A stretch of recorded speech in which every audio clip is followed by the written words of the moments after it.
Hold on one moment while I practice my golf swing.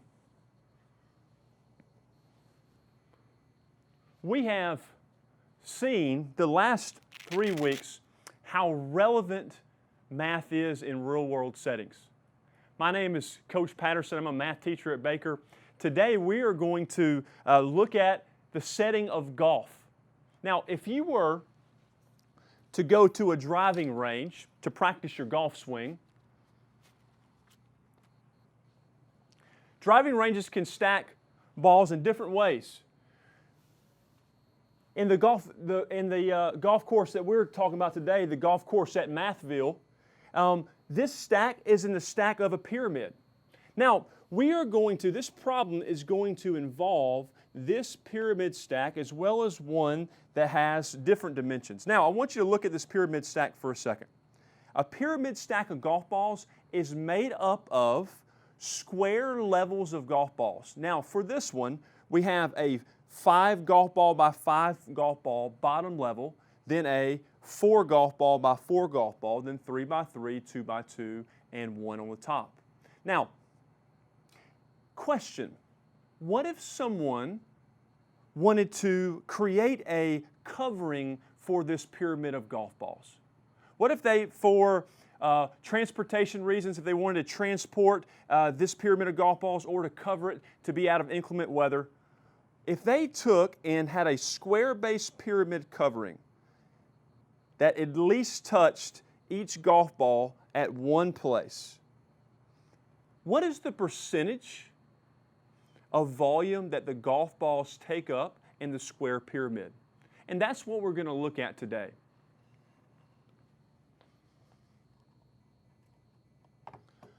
I want to go ahead and introduce today's problem. So, again, we're on the driving range at the Mathville Golf Course. And golf balls are arranged in pyramid stacks like we have here. The pyramid stacks are arranged in square levels where each level has a side length of 1 less than the level below it. Now, we're going to be using pyramid stacks of 2 different sizes today. We're going to be using one with 7 levels and one with 5 levels. And each golf ball has a diameter of 1.7 inches. Now, we are going to break this problem down into parts. Okay, we're going to have 4 parts. Now, with each part requires a specific math skill. And for those specific math skills, we're going to address the skill before we apply it to the problem.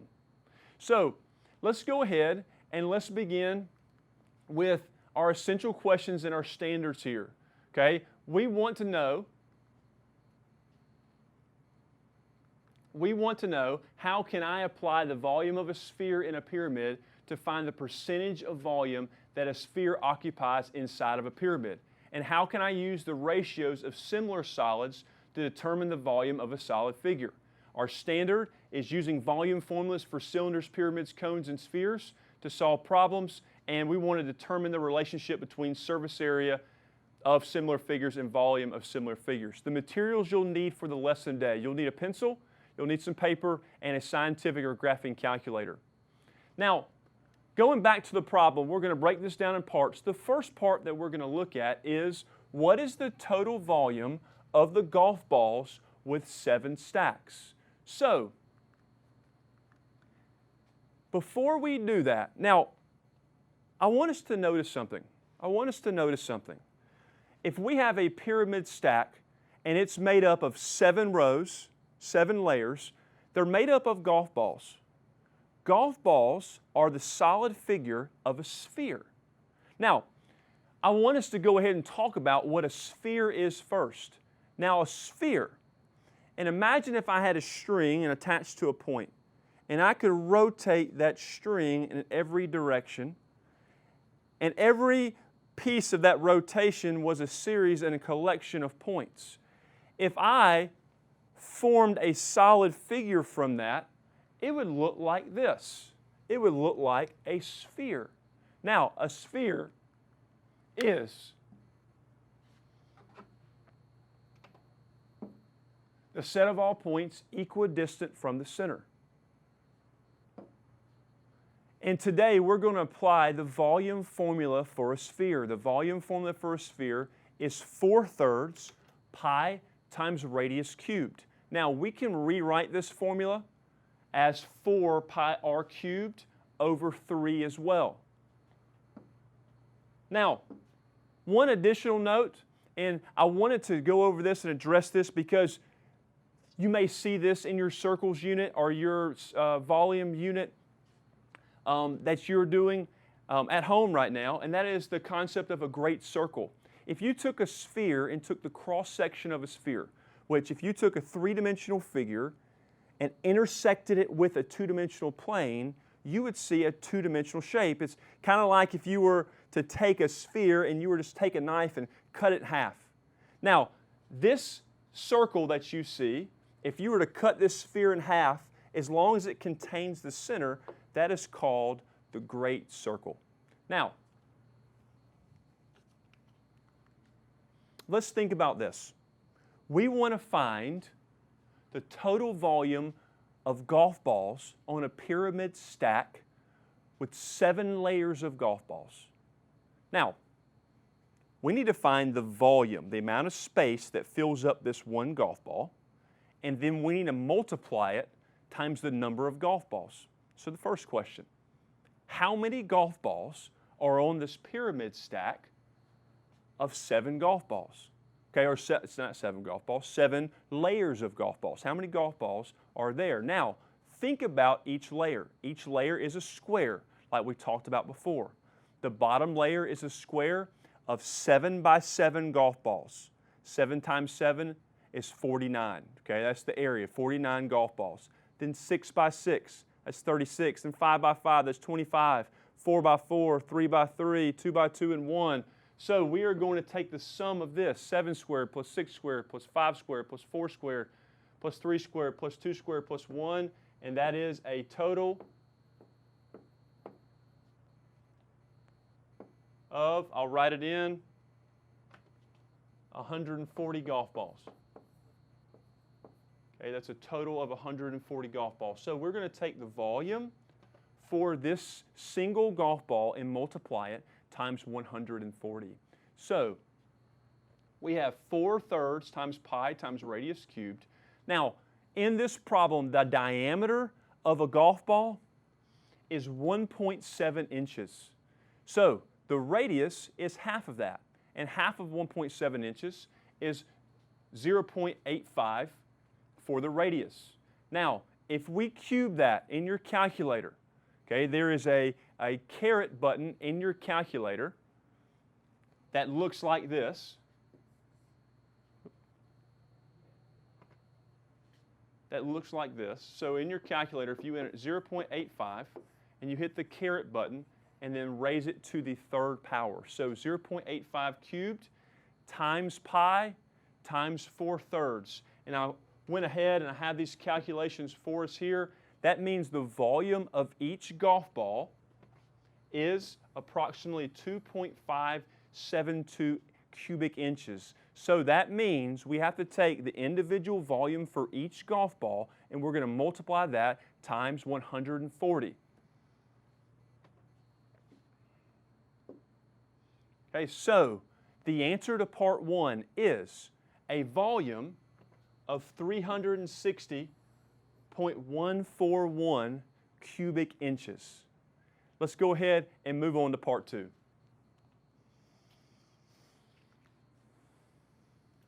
Now, if you remember what part 2 was, if we wanted to cover this pyramid stack of golf balls with a pyramid covering so that it touched at least one spot on each golf ball, what is the percentage of space that the golf balls take up in the pyramid?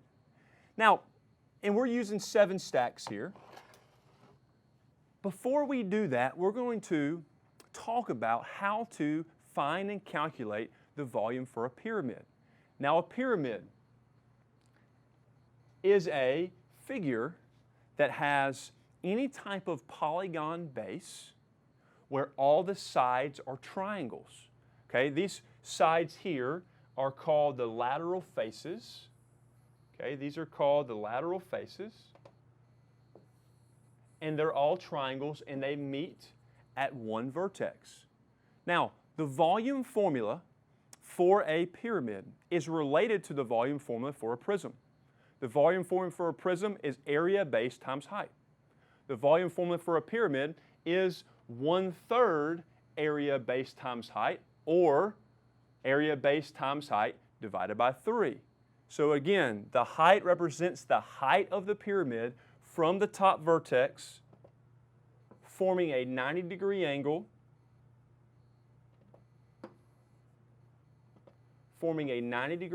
with the base.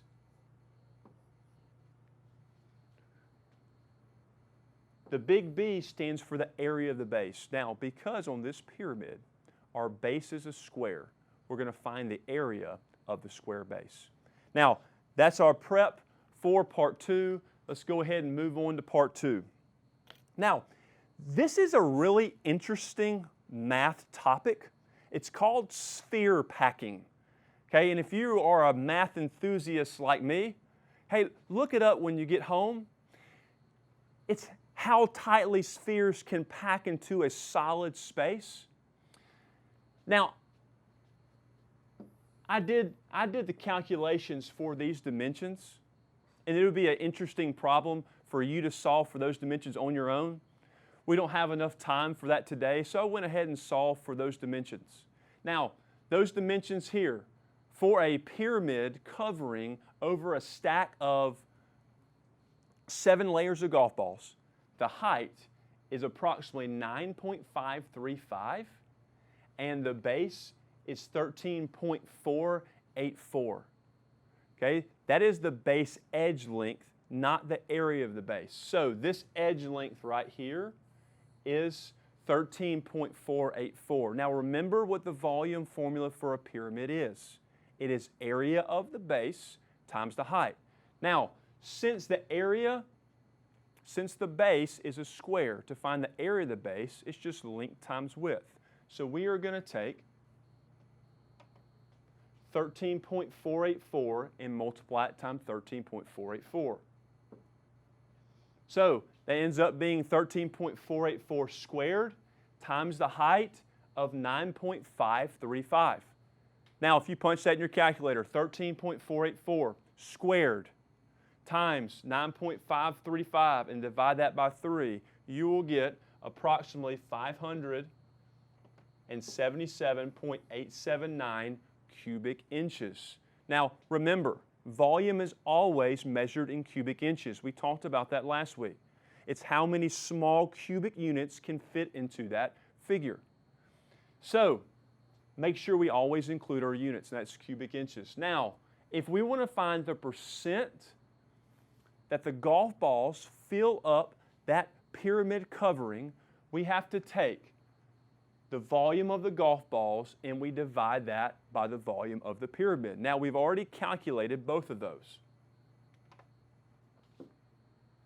We know the volume of the golf balls from what we calculated earlier is 360.141 cubic inches. And we're going to divide that by the volume of the pyramid. So 360.141 cubic inches divided by 577.879. And here's what we get. We get 0.6232, okay, approximately. If we change that to a percent, it's approximately 62.32%. So what does that mean? It means that those golf balls fill up 62.32% of the space in that pyramid covering. Okay, now let's move on to part 3. Now, I want you to recall for one second what part 3 was, and I'm going to go back to the original problem. It says this: are the two pyramids similar? If they are, what will be the volume of the pyramid covering of a 5-stack pyramid? Now recall, we're using 2 different sizes of pyramid stacks, one with 5 levels and one with 7 levels. Now, are the pyramid coverings similar? Now, what does it mean for 2 solids to be similar? Now, let's address that before we move on to part 3. So let's prep for part 3 here.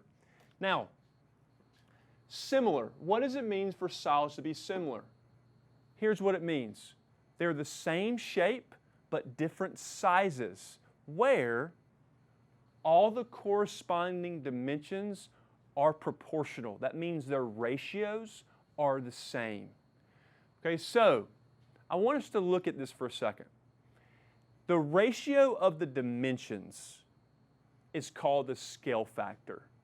And that is just 1 dimension A over 1 dimension B. I provided an example of this that's very simple because I wanted us to try to understand this before we move on to the problem. So if you look at this illustration of 2 square-based pyramids, we want to find the ratio of the dimensions. Now, so that will be 15, the height of 15 is to 6, as 10 is to 4. Now, if you simplify those ratios and they are the same fraction, then we know that is the scale factor. So let's think about this for a second. 15 over 6, does that equal 10 over 4? Now, both of those fractions simplify to 5 halves. Or we can express that scale factor as a decimal of 2.5. Now, what if you were to calculate their surface areas? What would the ratio be then? Now, here's what it's going to be. It's not going to be A over B anymore, but it'll be A squared over B squared. So it'll be 5 squared over 2 squared, which is 5 squared is 25, 2 squared is 4. So it'll be 25 to 4, or if you divide that, or 6.25. Now, what about the ratio of the volumes? Well, that'll be A cubed over B cubed. And again, our dimensions are 5 over 2 here. Our scale factor is 5 over 2. So 5 cubed over 2 cubed. 5 cubed is 125, 2 cubed is 8, and 125 divided by 8 is 15.625. Now, this allows us to prep ourselves to continue on part 3. So, if the pyramid cases, are they similar between this pyramid and this pyramid? Now, I've provided the dimensions. Let's start with determining the scale factor, A over B. So that will be 9.535 divided by 7.131. Is that ratio, or is that decimal? Since we're already involving decimals, we can go ahead and calculate the decimal. Is that equal to 13.484 divided by 10.04? And that's the question that we have to ask ourselves. So let's verify that. So we have 9.535 over 7.31 and 13.484 over 10.084, and they both equal the same decimal value, which is 1.377. So that is our scale factor for the dimensions. Now, but this problem involves volume. So what do we do when we want to find the ratio of the volumes? Now remember, the ratio for the scale factor was A over B, and the ratio for the volumes is A cubed over B cubed. So now, we're going to take 1.337 and we're going to cube it. Okay, and that produces 2.390. Okay, that is the ratio for the volumes that we are going to use. Okay, so we have our ratio for volumes, which we converted to a decimal as 2.390, equals the volume, okay, of the larger pyramid over the volume of the smaller pyramid. Now I'm going to put 2.390 over 1. We've created a proportion. Now we're going to cross multiply and solve. So we're going to multiply 1 times 577.879 and 2.39 times x. When we do that, we get 2.39x equals 577.879.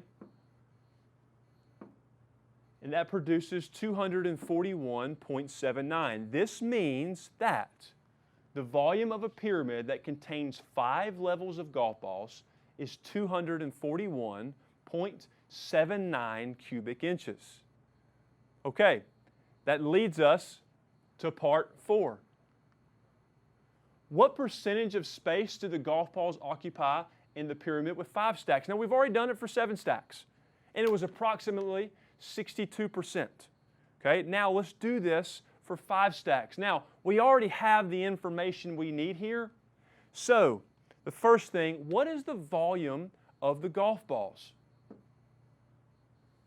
Now, how many golf balls are here? Now remember, each layer is a square. So the bottom layer is 5 by 5, 5 squared, 25, plus 4 squared, 16, plus 3 squared, 9, plus 2 squared, 4, plus 1. That's a total of 55 golf balls. That is the same amount that I had on the pyramid stack that I showed you earlier. Okay, so we multiply 55 times our volume for one golf ball times 2.572, okay, and we get 141.46 cubic inches. That is the volume, the amount of space that all the golf balls fill up in a pyramid stack with 5 levels. Okay, now we are going to find the percent filled, we are going to take the volume of the golf balls divided by the volume of the pyramid. Now remember, we just found the volume of the pyramid. So this 241.79, that just came from the previous part of the problem. So now we're going to take the amount of volume of the golf balls divided by the volume of the pyramid covering, and it takes up 0.585 or 58.5%. So it's interesting, as the number of golf balls increases and the number of levels increase, that this percentage is increasing. It's an interesting problem. And it's been really good over the last 4 weeks to explore how math applies in real-world settings. The first week, we looked at a problem involving a bicycle. The second week, we looked at a problem of a goat eating grass in Bill's backyard. The third week, we had a homemade barbell. We found the weight of the barbell. And today, we looked at the volume of golf balls and how much percentage-wise fills up a pyramid covering that covers that pyramid stack of golf balls. I've really enjoyed the lesson today. I hope to see you next week. Have a great day.